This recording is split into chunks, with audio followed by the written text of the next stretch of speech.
Good day, everyone. This is another episode of the Sound Archives. My name is Christian Maiorino, and I am the host of this channel.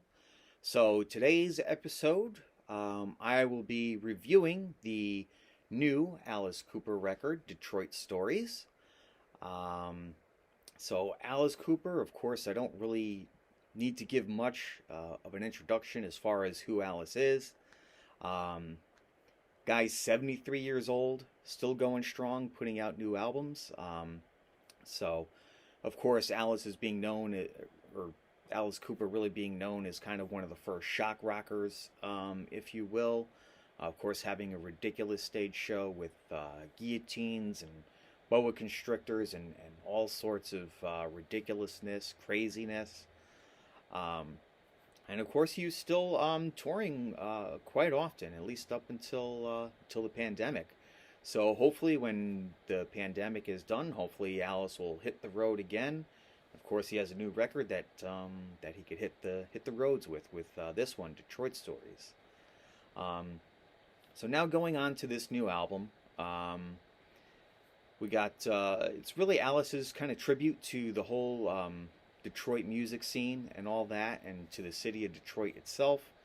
Of course, Alice being born in Detroit, even though the band, Alice himself, or Vincent Furnier, if you will, was born in Detroit.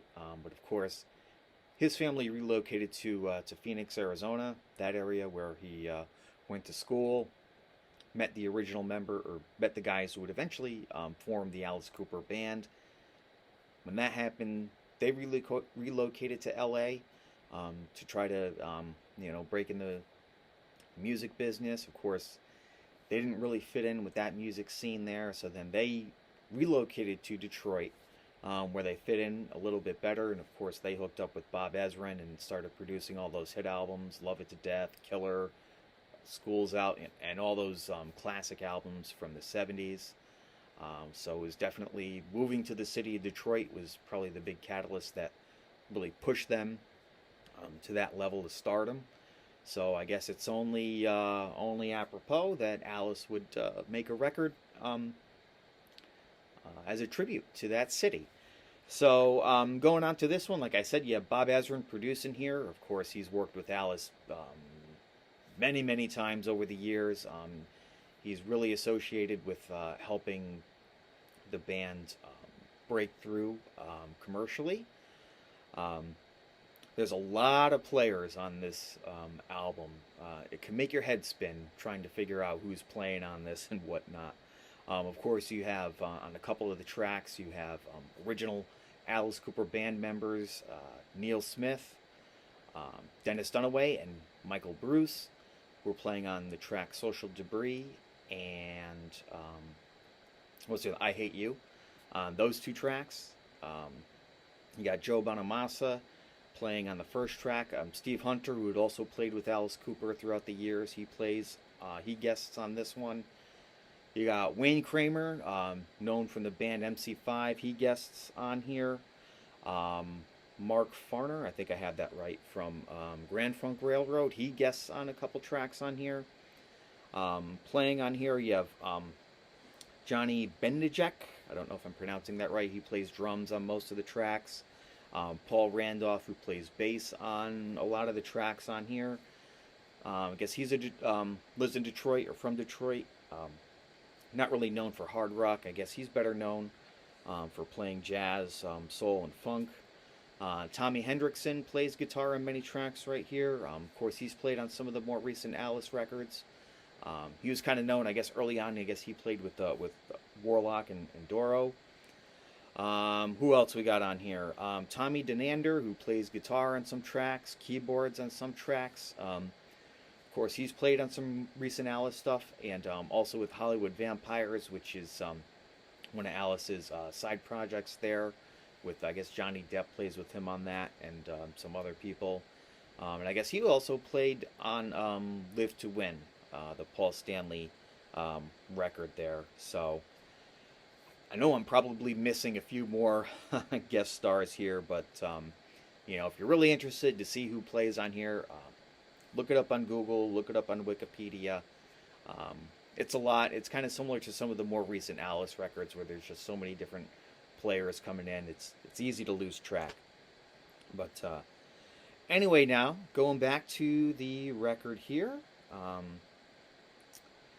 I'm going to pull up my trusty phone right here since I do not own this one on CD or LP like some of the other ones that I got here. So I'll just pull it up right there to the camera where you can kind of see it, and I'll go back in and drop that, only drop the album cover in there when I go back to do any minor editing and get this posted up on YouTube. But first up, you got the track Rock and Roll. This is a cover of a Velvet Underground song. I think this version is actually a little bit more hard rockin' than the original version by the Velvet Underground. Decent album opener right there. Next track, you got the energetic Go Man Go. Another energetic track right there.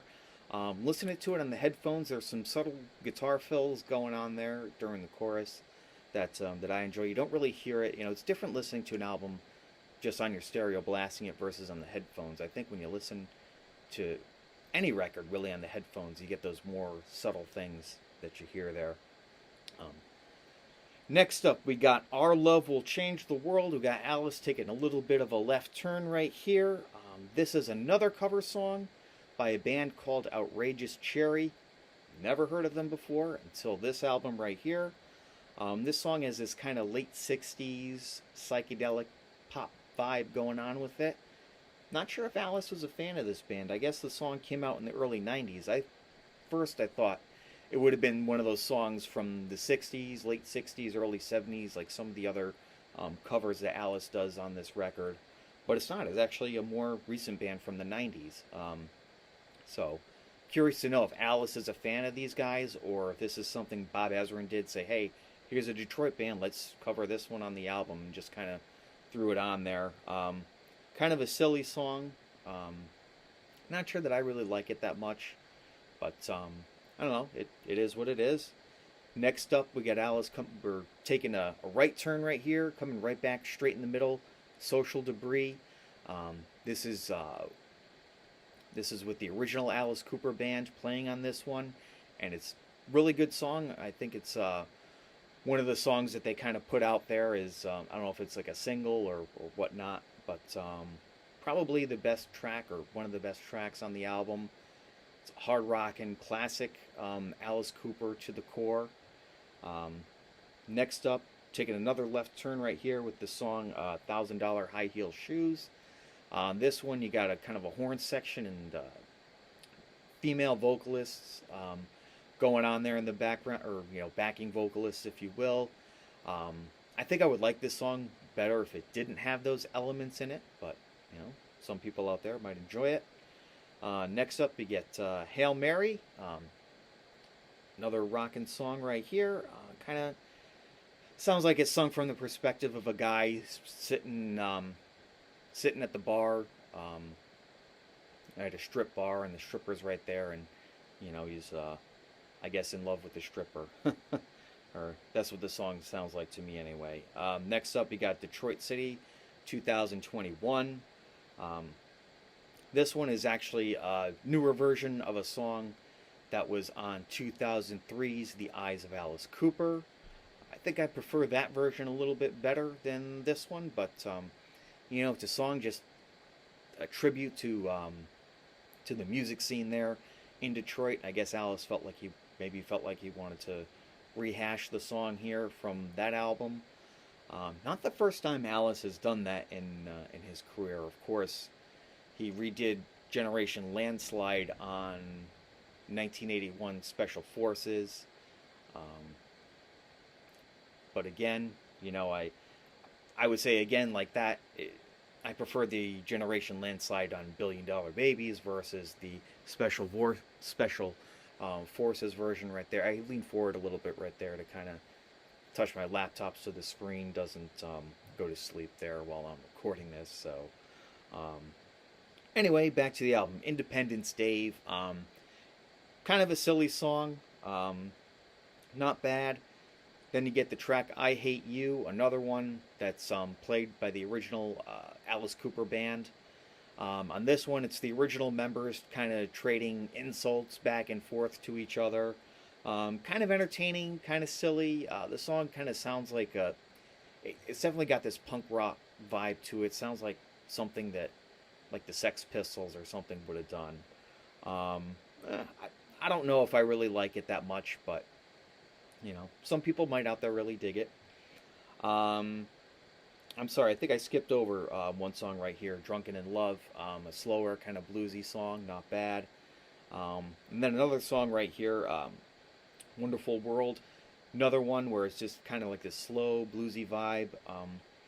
This one, Alice is really kind of channeling his inner Jim Morrison, if you will. His vocal delivery kind of reminds me of that sort of thing. Pretty good song. It kind of has this, the chorus there has this real sing-along quality to it. So I enjoy that song a lot. Sister Ann, another cover song. MC5 is of course, the original band right here. Not a bad track. Next up, we got "Hanging On by a Thread." This one it's a little bit of a sappy song, kind of a power. I don't know what to say. It's a power ballad, but it's Alice really kind of to shine a light on people with depression and who might be suicidal. Just really kind of trying to reach out and saying, "Hey, don't give up. There's help out there." So glad to see that Alice is, trying to put out a positive message right there and help some people out who might be struggling. Next up, you got the track "Shut Up and Rock." I think clearly this is just Alice saying to those artists, musicians, whoever, talking about their politics or their personal lives and whatnot, just shut up and rock. Closing out the album, you got another cover by another Bob Seger song right here. East Side Story, decent rocker right there. So of course another Detroit person right there. So overall, what do I think of this album? So my scale goes like this. I do a 5 out of 5. 5 out of 5, of course, being album totally kicks ass, completely awesome. A 1 out of 5 would be the album totally sucks, completely shitty. So where does Detroit Stories fall in that scale? I'm going to give this one a 3 out of 5. It's not a great album. It doesn't reach the heights of those classic albums like some of the ones I got back here. It's not a $1 Billion Babies. It's not a School's Out. It's, not a Welcome to My Nightmare. But it certainly ain't a Dada or a Zipper Catches Skin or some of those just really god-awful Alice. This is definitely, it's nestled right there in the middle. A couple songs on here that kind of take a left turns. A lot of kind of decent songs. And then there's a couple really good songs. Like I said before, Social Debris is a really good song. That's a highlight for me on the album. And then Wonderful World. They're probably the two highlights for me on this album. Both are pretty good songs. Like I said, the rest of the material is okay. And then there's a couple songs on here. But overall, 3 out of 5. That's where I'm going with this one. So, anyway, that will conclude this video. If you like it, please give it a thumbs up. Subscribe to the channel. Leave your comments below. Let me know what you think of this album. Do you love it? Do you hate it? Do you like my review of it? Do you think it's a good perspective of or a good overview of the album, if you will? Do have more videos planned. I'm hoping to do another new album review. I'm planning the next one, the newer, well, not super new, but at least a few months old now. I was going to review the Blue Oyster Cult, The Symbol Remains, on my hopefully on the next new album review video. We've also still got the Ozzy and Dio series still going on. I've got some more, a couple more parts of that I'm hopefully going to get to eventually, and other great content that I've got planned. So till next time, we'll see you again.